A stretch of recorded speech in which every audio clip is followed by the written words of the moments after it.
Sir, ಈ ಪ್ರಶ್ನೆ ನಿಮಗೆ ಅಜಿತ್ ಸರ್ ನಮಸ್ಕಾರ. ನಾನೊಬ್ಬ ಸೋಷಿಯಲ್ ಮೀಡಿಯಾ ಇನ್ಫ್ಲೂಯೆನ್ಸರ್. ನಿಮ್ಮ ಪ್ರಕಾರ ರೀಲ್ಸ್ ಮಾಡುವನು ಅಜಿತ್ ಹನುಮಕ್ಕನವರು ಹಿಂದೂನಾ ಇಲ್ಲ ಜೈನ? ನನ್ನ ಧರ್ಮ ನನ್ನ ಜಾತಿ ಪಬ್ಲಿಕ್ ಪ್ಲಾಟ್ಫಾರ್ಮ್ ಅಲ್ಲಿ ಯಾಕೆ ಡಿಸ್ಕಸ್ ಆಗಬೇಕು ಸರ್? ಇದು ತುಂಬಾ ಜನ ಪ್ರಶ್ನೆ ಆಗಿದೆ. ಅಲ್ಲ, ಒಂದು ನಿಮಿಷ, ಪ್ರಶ್ನೆ ಕೇಳೋರೇನ್ರಿ ಏನೇನೋ ಕೇಳ್ತಾರೆ. ನಾನು ಯಾಕೆ ಡಿಸ್ಕಸ್ ಆಗ್ಬೇಕು ಹೇಳಿ? ನನ್ನ ಧರ್ಮ ಮತ್ತು ನನ್ನ ಜಾತಿ ಯಾಕೆ ಪಬ್ಲಿಕ್ ಪ್ಲಾಟ್ಫಾರ್ಮ್ ಅಲ್ಲಿ ಡಿಸ್ಕಸ್ ಆಗಬೇಕು ಅಲ್ವಾ? Then next question. ಇಲ್ಲ ಸರ್, ಇದೇ ಕ್ವಶನ್ ಆಗಿತ್ತು. ನಾನು ನಿಮ್ಮ ಎದುರುಗಡೆ ಇಟ್ಟೆ ಅಷ್ಟೇ. ಇದೇ ಸಿಮಿಲರ್ ಪ್ರಶ್ನೆ. ಈ ನಿಮಿಷ ಅಂದ್ರೆ ನನ್ನ ಧರ್ಮ ಮತ್ತು ನನ್ನ ಜಾತಿ ಮ್ಯಾಟರ್ ಆಗುತ್ತೆ ಅನ್ನೋದ್ರ ಸಮೀರನ್ ಧರ್ಮ ಕೇಳಿದ್ರೆ ತಪ್ಪ? ಅಜಿತ್ ಅವ್ರ ಧರ್ಮ ಅವರು ಅಲ್ಲ ಸರ್. ಓಕೆ, ನೀವು ಹೇಳಿದ್ರೆ ಅವರು ನ್ಯಾಯದ ಪರ ಹೋರಾಟ ಮಾಡ್ತಿರಲ್ಲ ಸರ್, ಇದರಲ್ಲಿ ಜಾತಿ ಯಾಕೆ ಬೇಕು ಅಂತ ಅನಿಸ್ತು. ಹೌದು, ಒಂದು ನಿಮಿಷ. ನೀವು ಯಾವುದನ್ನ ನ್ಯಾಯ ಅನ್ಕೊಂಡಿದ್ದೀರೋ, ಆ ಆಂಗಲ್ ನಲ್ಲಿ ಮಾತಾಡೋರು ಕರೆಕ್ಟು ಅಲ್ವಾ? ನೀವು ಯಾವ್ದನ್ನ ನ್ಯಾಯ ಅನ್ಕೊಂಡಿದ್ರು ಆ ಆಂಗಲ್ ಅಲ್ಲಿ ಮಾತಾಡೋರು ಕರೆಕ್ಟು. ನಾವು ಕುತ್ಕೊಂಡು ವರ್ಷಗಟ್ಟಲೆ ತಲೆ ಕೂದಲು ಉದುರಿಸ್ಕೊಂಡು ಸ್ಟಡಿ ಮಾಡಿ ಒಂದು ಅಧ್ಯಯನ ಅಂತ ಇಟ್ಕೊಂಡು ಜನ ಎಲ್ಲ ಇದನ್ನ ಅಂತ ಇದಾರಲ್ಲ ಸರ್. ಜನ ರಾಮನ್ನೇ ಬಿಟ್ಟಿಲ್ಲ, ಗೊತ್ತಲ್ಲ, ಜನ ಮರಳು ಜಾತ್ರೆ ಮರಳು. ಜನ ರಾಮನ್ನೇ ಬಿಟ್ಟಿಲ್ಲ ಈ ದೇಶದಲ್ಲಿ. ಜನ ಹಿಂಗಂತಿದ್ದಾರೆ. ರಾಮನ್ನ, ಕೃಷ್ಣನ, ಗಾಂಧಿನ ಬಿಟ್ಟಿಲ್ಲ ಈ ದೇಶ. ಸೀತೆನ್ ಬಿಟ್ಟು ಜನ ದಡ್ಡ ಅಂತೀರಾ ಸರ್? ಜನರು ದಡ್ಡ ಅಂತೀರಾ? ದಡ್ರಲ್ರಿ. ಈಗ ನಾನು ಹೇಳ್ತೀನಿ, 8,000 ಪುಟಗಳ ಡಾಕ್ಯುಮೆಂಟ್ ಇದೆ. ಓದ್ತೀರಾ ಕುತ್ಕೊಂಡು? Are you ready to study? ಆಗಲ್ಲ. ಮತ್ತೆ ಯಾಕೆ ಅಭಿಪ್ರಾಯಗಳನ್ನು ಹೇಳ್ತೀರಿ? ಇಲ್ಲ ಸರ್, ಇದು ಅಲ್ಲ, ಒಂದು ನಿಮಿಷ.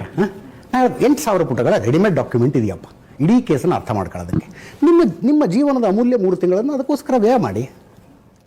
3 ತಿಂಗಳು ಟೈಮ್ ಬೇಕು. ನಾನು ಕಂಪ್ಲೀಟಾಗಿ ಅರ್ಥ ಮಾಡ್ಕೊತೀನಪ್ಪ ಇದು ನಾನು. ಅದಕ್ಕೆ ನೀವು ಅಂದರೆ ಯಾರದ್ದೋ ಧಾರ್ಮಿಕ ಶ್ರದ್ಧೆ, ಯಾರದ್ದೋ ಗೌರವ, ಅದರ ಮೇಲೆ ನೀವು ಸಗಣಿ ಎರಚ್ತೀನಿ, ಕೆಸರು ಎರಚ್ತೀನಿ ಅನ್ನುವಂಥವ್ರು ನಿಮ್ಮ ಜೀವನದ 3 ತಿಂಗಳನ್ನು ಸ್ಪೆಂಡ್ ಮಾಡಿ ಅಧ್ಯಯನ ಮಾಡ್ಕೊಳ್ಳಿ. ಅದಾದ ನಂತರ ಏನು ಪ್ರಶ್ನೆಗಳು ಬರ್ತಾವಲ್ಲ, ಆ ಪ್ರಶ್ನೆಗೊಂದು ತೂಕ ಇರುತ್ತೆ. ಅರ್ಥ ಆಯ್ತಾ? ಹಿಂಗೆ ಹುಚ್ಚರಂಗೆ ಇಲ್ಲೊಂದು ಕೇಳ್ತೀನಿ ಅಲ್ಲೊಂದು ಕೇಳ್ತೀನಿ ಅನ್ನೋದಕ್ಕಲ್ಲ. ಸ್ಟಡಿ ಅಲ್ವಾ? ಸ್ಟಡಿ. ನನಗೆ ಈ ವಿಷಯದಲ್ಲಿ 2013ರಿಂದನೂ ಆಸಕ್ತಿ ಇದೆ. ಫಸ್ಟ್ ಏನು ಇವ್ರಿಗೆ ಫೋನ್ ಮಾಡಿದ್ನಲ್ಲ, ಅವಾಗಿಂದನೂ ಆಸಕ್ತಿ ಇದೆ. ನಾನು ಅದಕ್ಕೆ ಪ್ರತಿ ಡಾಕ್ಯುಮೆಂಟನ್ನು ತರಿಸ್ಕೊತೀನಿ. ಏನೇ ಡೆವಲಪ್ಮೆಂಟ್ ಆದರೂ ಇನ್ಯಾರು ಫೋನ್ ಮಾಡ್ತೀನಿ, ತರಿಸ್ಕೊತೀನಿ, ಸ್ಟಡಿ ಮಾಡ್ತೀನಿ, ಇನ್ಯಾರೋ 10 ಜನರ ಹತ್ರ, ಎಕ್ಸ್ಪರ್ಟ್ಸ್ ಹತ್ರ ಕೇಳ್ತೀನಿ. ಯಾಕಂದ್ರೆ I am not an expert. ನನಗೆ ಪೊಲೀಸ್ ಏನೋ ಮಾಡಿದ್ದಾರೆ ಅಂದರೆ ಒಂದು 4 ಜನ ಪೊಲೀಸರ ಹತ್ರ ಮಾತಾಡೋದಾಗಲೇ ಸಮಾಧಾನ. FSL ರಿಪೋರ್ಟಿಂಗ್ ಬಂದಿದೆ ಅಂದರೆ FSL ಎಕ್ಸ್ಪರ್ಟ್ಸ್ 4 ಜನ ಮಾತಾಡಬೇಕು. ನೀವು 8 ಜನರ ಹತ್ರ ಮಾತಾಡಿದಿರಿ ಇದ್ರ ಬಗ್ಗೆ? FSL ಅವ್ರ ಹತ್ರ ಮಾತಾಡಿದಿರಾ, ಪೊಲೀಸರ ಹತ್ರ ಮಾತಾಡಿದಿರಾ, ಅಡ್ವೊಕೇಟ್ ಹತ್ರ ಮಾತಾಡಿದ್ರೆ, ಯಾರ ಹತ್ರ ಮಾತಾಡಿದಿರಿ? ನೀವು ಮಾತಾಡಿಲ್ಲ. ದೆನ್ ಮತ್ತೆ ಹೆಂಗೆ ಒಂದು ಕನ್ಕ್ಲೂಷನ್ಗೆ ಬಂದ್ರಿ ಸರ್? ಕನ್ಕ್ಲೂಷನ್ಗೆ ಬಂದಿದ್ದಲ್ಲ ಮತ್ತೆ ಸರ್. ಇದು ನಾವು ಅಲ್ಲ, ಏನು ಕನ್ಕ್ಲೂಷನ್ ಅಲ್ಲ ಸರ್, ಈ ವಿಷಯದ ಬಗ್ಗೆ ನಮಗೆ ಅಷ್ಟು ಪರಿಪೂರ್ಣವಾಗಿ ಗೊತ್ತಿಲ್ಲ.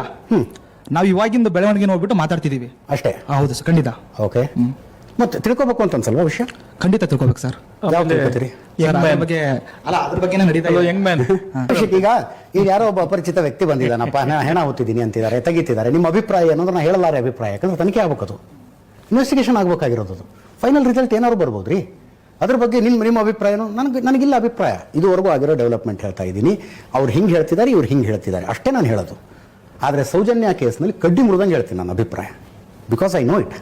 ಅರ್ಥ ಆಯ್ತಾ? ಹಾಗೆ ನೀವು ಸೋಷಿಯಲ್ ಮೀಡಿಯಾ ಇನ್ಫ್ಲೂಯೆನ್ಸರ್ ಅಂದ್ರಲ್ಲ, ತಿಳ್ಕೊಂಡು ಮಾತಾಡಿ, ಅಷ್ಟು ವಿಷಯ ಅರ್ಥ ಮಾಡ್ಕೋಬೇಕು. ನಾಲ್ಗೆ ಏನ್ರಿ ಎಲ್ಲರಿಗೂ ಇರುತ್ತೆ ಅಲ್ವಾ? ಯಾರೋ ಒಬ್ಬ ವ್ಯಕ್ತಿ ಅಥವಾ ಒಂದು ಸಂಘಟನೆ ಅಥವಾ ಒಂದು ಸ್ಥಳ ಶತಮಾನ ಬೇಕಾಗಿರುತ್ತೆ.